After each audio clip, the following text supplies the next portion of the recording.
आप में से बहुत लोग होंगे जो कि मल्टीग्रेन आटा, मल्टीग्रेन रोटियां आजकल बहुत खा रहे हैं और आपको लगता है कि आप बहुत ही हेल्दी जो है एक फूड खा रहे हैं, बहुत ही हेल्दी खाना खा रहे हैं। मल्टीग्रेन जो आटा होता है वो कुछ अनाजों को मिला के बनाया जाता है। और अगर मैं आपसे कहूं कि मल्टीग्रेन आटा खाना तो बहुत ही बेकार है, इससे कोई फायदा नहीं होता, तो फिर आपको कैसा लगेगा? आइए इस वीडियो में जानते हैं कि हमें क्यों नहीं खाना चाहिए मल्टीग्रेन आटा, और ये भी जानेंगे कि जो बीमारियों का जो मेन कॉज है हमारी बॉडी में, मेन कारण है, वो क्या है। तो आइए शुरू करते हैं। ये है doctor Khadar Wali, one of my mentor, मेरे गुरु। बहुत कुछ सीख रहे हैं हम इनसे, और इसी साल इनको पद्मश्री अवार्ड मिला है। He is an independent scientist.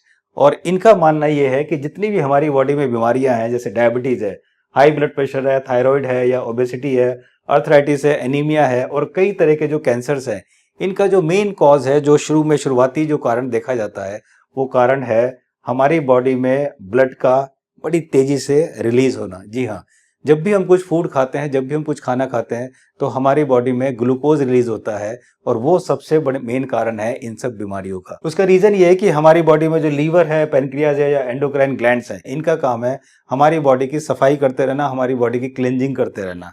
लेकिन जैसे ही हमारी बॉडी में कुछ ऐसा आता है जिसकी वजह से ये जो है हमारी बॉडी में, हमारे ब्लड में जो है ग्लूकोज एकदम से रिलीज हो जाता है, बहुत सारा ग्लूकोज आ जाता है, तब ये जितने भी हमारे ये लीवर है, पेनक्रियाज है, एंडोक्राइन ग्लैंड्स है, ये अपना क्लिंजिंग वाला काम छोड़ के और ये उसको मैनेज करने में लग जाते हैं, यानी कि ग्लूकोज को मैनेज करने में लग जाते हैं, ताकि बॉडी पर कुछ हानि ना हो, बॉडी को ज़्यादा परेशानियां ना हो, तो वो उसमें लग जाते हैं। और यही रीज़न है कि इस वजह से ये अपना काम नहीं कर पाते और हमारी बॉडी में बीमारियां आनी शुरू हो जाती हैं। तो डॉक्टर खादर ने जाना कि इसका जो बीमारी का मेन कारण क्या है, वो कारण है फूड। जी हाँ, वो कारण है फूड। अगर हम देखें हमारे जो एंसेस्टर्स थे, जो हमारे पूर्वज थे, वो पूर्वज जो है स्वस्थ रहते थे, कोई टेंशन परेशानी नहीं थी, बहुत अच्छी काफ़ी काम करते थे, काफ़ी मेहनत करते थे, काफ़ी बॉडी अच्छी रहती थी, और बहुत ही अच्छी एज में जाके उनकी डेथ होती थी, बहुत अच्छी लाइफ जीते थे। तो जब डॉक्टर खादर वली ने देखा कि ये ऐसा क्या खाते हैं जिसकी वजह से ये लोग इतने स्वस्थ थे, तो फिर पता चला कि वो लोग खाते थे मिलेट्स। जी हाँ, जो हमारे पूर्वज थे, हमारे पूर्वजों का जो मेन खाना था वो था मिलेट्स, यानी कि मोटा अनाज जो था, ये हमारे पूर्वजों का मेन खाना था। और ये जो अनाज है, ये हमारे पूर्वजों का मेन खाना था, जिसको हम आज ब्राउन टॉप बोलते हैं, ब्रानट बोलते हैं, कोदो बोलते हैं, लिटिल बोलते हैं, और फॉक्सेल। ये वो मिलेट हैं पांचों, जिसको हम श्री धान्या मिलेट भी बोलते हैं, जो कि खादर वली जी दोबारा से हमारे देश में इसको लेकर आए, ताकि ये लोगों तक पहुंच सके, और जिस फूड से लोग स्वस्थ रह सकते हैं, वो फूड डॉक्टर खादर वली ने हमारे देश को दिया। तो ये हैं वो 5 मिलेट्स जिसको खाकर आप स्वस्थ रह सकते हैं। और इस पे मैंने एक बहुत डिटेल्ड वीडियो बनाई है, जिसको करीब 5 मिलियन व्यूज अब तक मिल चुके हैं। इस वीडियो का लिंक मैंने डिस्क्रिप्शन में दे दूंगा, आप इस वीडियो को जरूर देखिए। उसमें मैंने बताया कि जो ग्रेन्स होते हैं, अनाज होते हैं, वो 3 तरह के होते हैं। एक होता है पॉजिटिव, एक होता है नेगेटिव, और एक होता है न्यूट्रल। पॉजिटिव ग्रेन्स वो है कि अगर आप बीमार हैं तो खाएंगे तो स्वस्थ हो जाएंगे। नेगेटिव ग्रेन्स वो है कि आप अगर खाएंगे, स्वस्थ भी हैं, खाएंगे तो आप बीमार पड़ेंगे। और न्यूट्रल ग्रेन वो है कि अगर आप स्वस्थ हैं और आप उसे खाते हैं तो आप बीमार नहीं पड़ेंगे। तो ये तीनों तरह के जो अनाज के बारे में मैंने इसमें बताया है, सारे साइंटिफिक तरीके से इसको बताया। आप इस वीडियो को जरूर देखिए। तो अब बात करते हैं कि आखिर मल्टीग्रेन आटा क्यों बेकार है और क्यों हमें मल्टीग्रेन आटा नहीं खाना चाहिए। जैसे मैंने बताया कि कई अनाजों को मिलाकर ये मल्टीग्रेन आटा बनाया जाता है। अगर आप देखेंगे तो हमारे पूर्वज कभी भी किसी भी ग्रेन्स को, अनाज को मिक्स नहीं करते थे। अगर वो चने की रोटी खा रहे हैं तो सेपरेट खा रहे हैं, बाजरा, मक्का, जौ, मड़ुआ, ये जो भी रोटियां खाते थे या जो भी इसका चावल बनाते थे, वो सब अलग बनाते थे, अलग ही खाते थे। कभी भी वो उसको मिक्स नहीं करते थे, यानी कि अनाज को अनाज में मिक्स नहीं करते थे। अनाज को आप दाल में मिक्स कर सकते हैं, और अनाज को आप जो है फलियों में उसमें मिक्स कर सकते हैं, लेकिन अनाज को अनाज में मिक्स आप नहीं कर सकते। ये हमारे पूर्वज जो थे, ये कभी ऐसा नहीं करते थे। अगर आप देखेंगे तो ये कभी उसको मिलाते नहीं थे। अब उसका रीजन क्या है, क्यों नहीं मिलाते थे, या क्यों हमें मल्टीग्रेन आटा नहीं खाना चाहिए, उसके नुकसान क्या है, तो मैं आपको बताता हूं। जैसे सपोज ये 5 अनाज है, अगर ये जो पांचों अनाज हैं, इन पांचों अनाज के अलग अलग काम है। जैसे अगर हम फॉक्सटेल मिलेट की बात करते हैं, तो फॉक्सटेल मिलेट कहाँ करता है, हमारे नर्वस सिस्टम और लंग्स को क्लीन करने का काम करता है।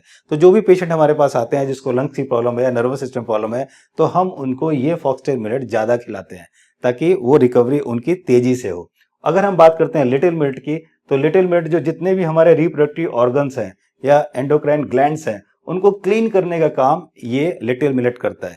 तो जिसे इस तरह के जो पेशेंट आते हैं उनको हम ये ज़्यादा खिलाते हैं। इसी तरह से अगर हम कोदो मिलेट की बात करें तो जो कि हमारा बोन मैरो है उसके रिपेयर करने में, मतलब बोन मैरो जहाँ पर ब्लड सेल्स जो है वो बनते हैं, वो जो बोन मैरो उसमें जो प्रॉब्लम आती है उसको रिपेयर करने में कोदो मिलेट का बहुत ज़बरदस्त हाथ है।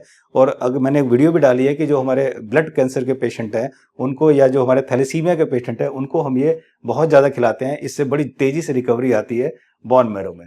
अगर हम बात करें बार्नयार्ड मिलेट की, तो ये जो मिलेट है ये हमारे लीवर को, यूरिनरी ब्लैडर को, एंडोक्राइन ग्लैंड्स को और गॉल ब्लैडर को, इसको क्लींजिंग करने का काम जो है ये करता है और बड़ी तेजी से करता है। तो जिसको ऐसी बीमारियां होती हैं हम ये अनाज जो उसको ज़्यादा खिलाते हैं।